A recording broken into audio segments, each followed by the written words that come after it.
పుట్నాలు కొబ్బరి చట్నీ తయారు చేస్తున్నానండి. పుట్నాలు, కొబ్బరి ఉప్పెచ్చి, కొత్తిమీర, ఒక పచ్చిమిర్చి, కొంచెం జీలకర్ర, కొన్ని ఆవాలు, కొంచెం ఉప్పు, చింతపండు బదులు కొక్కో అండి. కొక్కో అందరింట్లోనే తక్కువ వాడతారు కాబట్టి చింతపండు వేసుకోవచ్చు.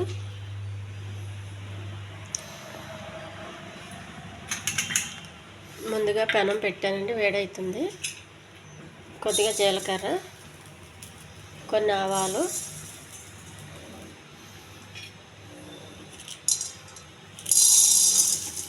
కొద్దిగా పుట్నాలు కొంచెం దోరగా ఎగించాలండి. స్టవ్ కూడా సిమ్లో కొంచెం హైలోనే పెట్టుకోవాలండి మంట.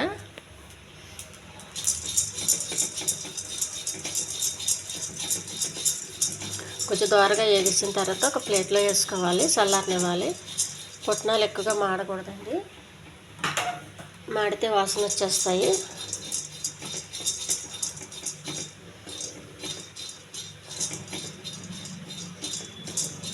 దీంట్లో ఎందులోనూ కూడా నూనె వేయట్లేదండి నేను. చాలండి, ఒక గిన్నెలో ఒక ప్లేట్లో వేసుకోవాలి. ఈ మాదిరి చాలు. బాగా ఎగినాయండి కదా. కొత్తిమీర, ఒక పచ్చిమిర్చి, కొక్కో అండి, ఇది కూడా కొంచెం ఎగించాలి.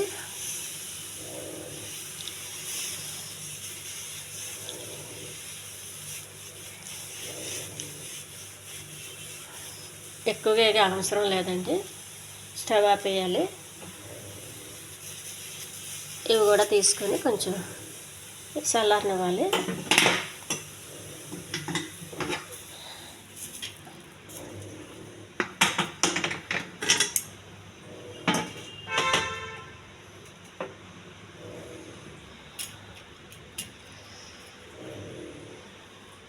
ఈ చిన్న ముక్కలుగా కట్ చేయాలండి.